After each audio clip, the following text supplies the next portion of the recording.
Welcome back to another Starcraft 2 campaign commentary walkthrough. As always, I'm Tyler, and today I'll be showing you how to do the Moebius factor on Brutal. It's a pretty effective strategy, although it's not very groundbreaking, pretty straightforward. It is marginally refined and it should help you out. I'll also be picking up the Brutalist kill, so you can go ahead and get the extra Zerg research from that. Now, as you can see here, I'm doing my fairly standard campaign opening, pumping SCVs to minerals, getting a reactor for my Marine Medic, pretty reliable combination, and a bunker at the front of the base choke point, usually on the high ground. But here, I'm actually going to, well, I'm going to check and make sure these Marines are going to be alright, because I forgot about that. Another helpful thing about the bunker, you can toss units in it quickly. So I'm going to heal these up. I think I'm going to leave them here, and I'm going to go around and get the first data core kill. And also a Goliath and a few War Pigs from the NPC event. Or actually, I'm loading up my Marines, okay. But you can see I'm still pumping out SCVs. I'm still, or I'm about to start getting some, ooh, gotta watch out for that corruptor, some medics and Marines out of my barracks. And my late game strategy is to get a few tanks. I'm going to leave one or two sieged up by my base to help out with defense, and I'm going to be leapfrogging with the other handful I take with me to go ahead and pick up the data cores. So I'm just here mopping up, nothing standard, pretty much everybody could handle this. First data core kill. And I'm still pumping out SCVs, supply blocked, well, kind of, I'm somewhat ahead of it, but still a little bit wrong.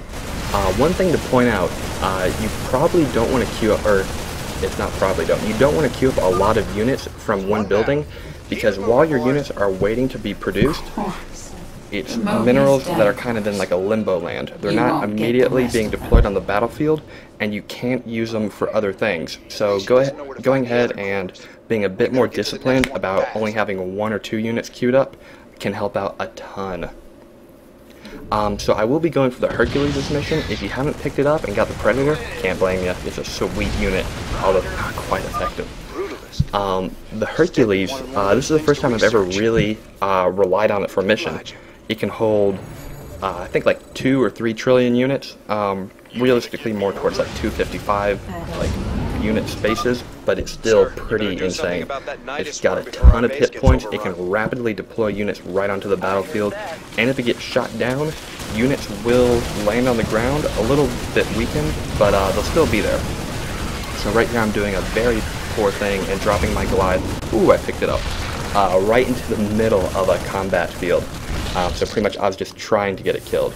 Getting 2 medics out of my barracks, and I'm already on my way to getting a fusion core for my starport that has a tech lab, so I can go ahead and make that Hercules.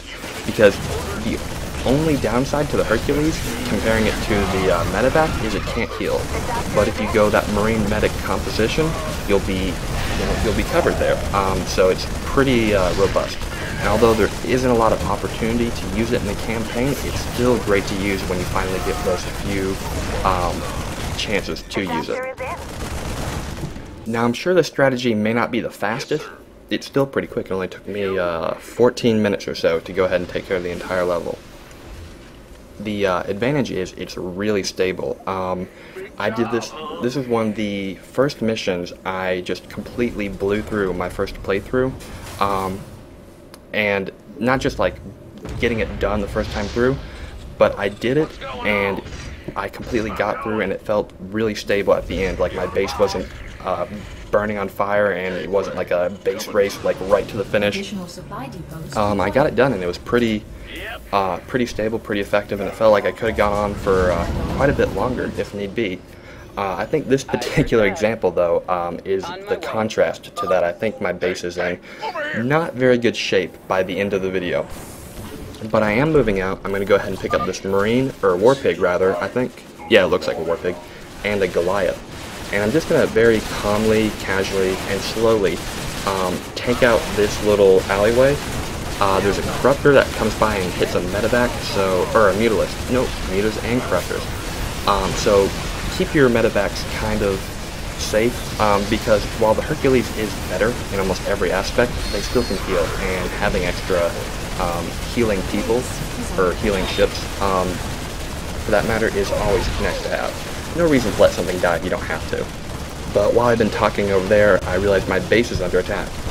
So I'm running my my war pigs, my marines, whatever they may be, into the bunker, stemming them up, and taking care of that. And here I call down my siege tanks. And for anyone who doesn't know, if you're going to be getting siege tanks just for base defense, it's pretty much a better choice to go ahead and forego the siege tank from your factory and go ahead and get the mercenary version, because they hit harder, they live longer, and there's no reason to go ahead and get a tech lab, a bonus tech lab that you're not going to need on that factory if you're just going to be getting, 2 or 3 or maybe 4 siege tanks.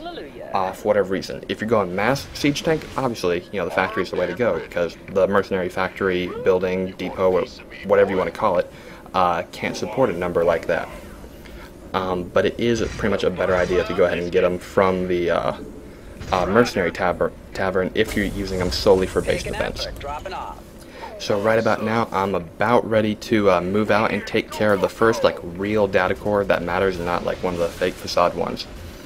Getting myself supply blocked again, because it would just be professional if I avoided that and played smart, I'm going to be taking one of my siege tanks because it's always nice to have that, and I'll be moving on to the first real data core.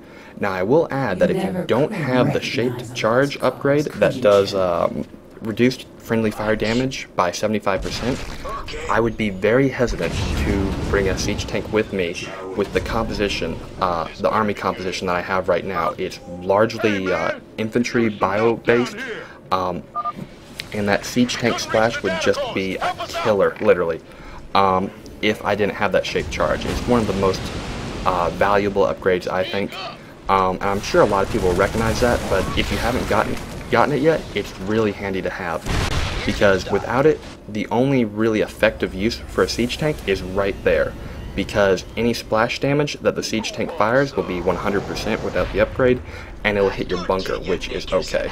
But if you're moving out into the field, you probably won't have bunkers, and you have a high chance of doing a lot of splash damage to your own infantry.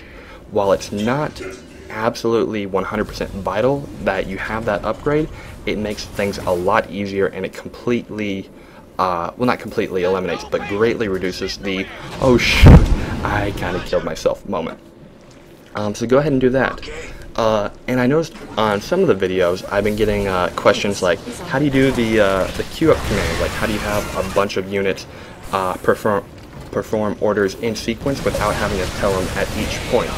And the way to do that is you hold down shift, and then you go ahead and click and tell your units to do whatever, and when you're done you take your hand off shift, or finger rather, and that's pretty much it.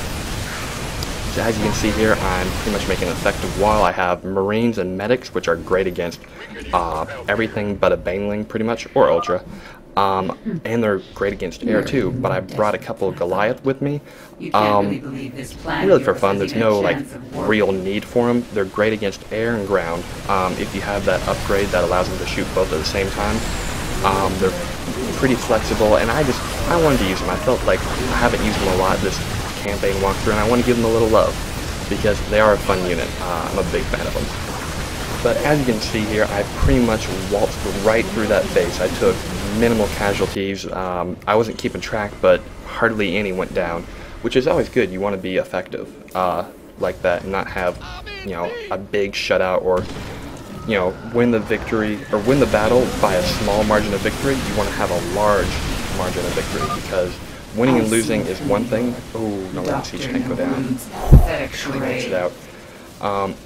If you have the orbital command center when you're doing this mission, or when an event like that occurs where your siege tank nearly dies, drop a mule, just right up here. You can go ahead and do it. There's no restriction on the range a mule can be dropped, although I think it's a little ridiculous that there isn't.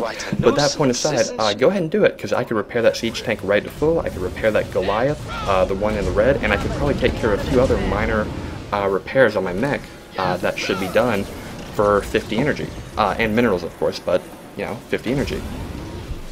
And like I said earlier, my base doesn't do too well towards the end of the mission, largely because I remove all my base defenses, and I well, the siege tank specifically, but I didn't really need to do that. You can win this mission very easily, effectively, pretty soundly, if you leave one siege tank at home. You don't have to take it with you. There's no real dire need of that. Just a little food for thought right there. And even though it would be a siege tank that I left behind, and this attack that kind of did a big amount of damage to my base is largely air, it still never hurts to have. I think, am I going to be barely in range of the Broodlord? I think I will. Gotta do a little bit of micro, fun stuff like that. But, yeah, I'm alright. But still not as clean as I'd like it to be. Generally when your buildings are on fire, there's something you could have improved. So I'm going to make sure that problem... dang, I lost a building. I'm going to try and make sure the problem never happens again, so I'm going to build up a few missile turrets, which won't do much help against Broodlords because they're outranged pretty soundly. But build bunkers and pretty much be in a little better position, a little safer position. Kind of fool me once, shame on you, fool me twice, shame on me. Except I continually get fooled, so I don't know why I'm taking that to heart. But anyways, am I building an expo here? Not sure. But I'm doing something here. I don't think you have to do it, but I have all my transport ships filled up. You can see that Hercules just absorbed like a huge mass of units, probably around I'd say 80 food, 90 food worth of units, which is a tremendous amount for one single thing to have. You can pretty much win a decisive victory with that one ship. But I'm going out. I won't be getting all the abandoned, or not abandoned, but troops in distress on top of buildings. I didn't really feel the need for it, but I am on my way to take care of the Brutalist, because a lot of people have been asking, how to get the Brutalist, and it's pretty simple. Just get yourself in a good position, and when you have a big army in a few moments, go kill it. And there you go. Wasn't too bad. Pretty effective win, and I'm off. Although, I might have lost a medevac for... Yep, definitely did, because units are on the ground that normally wouldn't be on the ground. So I lost that. If you want to backstep up and figure out how I lost it so it doesn't happen to you, you probably should. But more than likely it was just careless actions. So right here I'm sitting in my Hercules to absorb the damage, because it's a bigger ship, it can take that kind of beatings, or that kind of beating, and it's allowing my medevac, which is already pretty weak in health, but just weak in structure, a chance to get by much more safely. Here's what I was talking about earlier, how my base it gets in bad shape. It could be better off, is my point. But at this point in the game, the mission is pretty much done. I have 2 mercenary siege tanks, a great deal of marines and medics, and a few Goliath against an enemy that's very much spread out, and I'm right where I need to be. I can move those siege tanks up just like 7, 8 range, and this game is over. But I'm only going to move 1 up, so I have like an effective... Whoops, I guess I'm moving both up.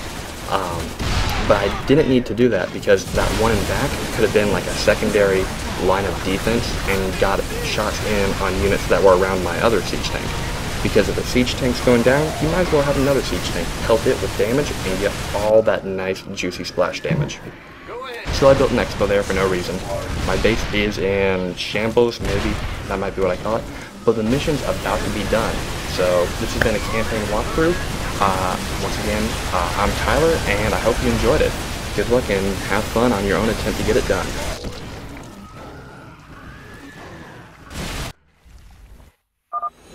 Confirmed. The final data core has been destroyed. We should evacuate immediately.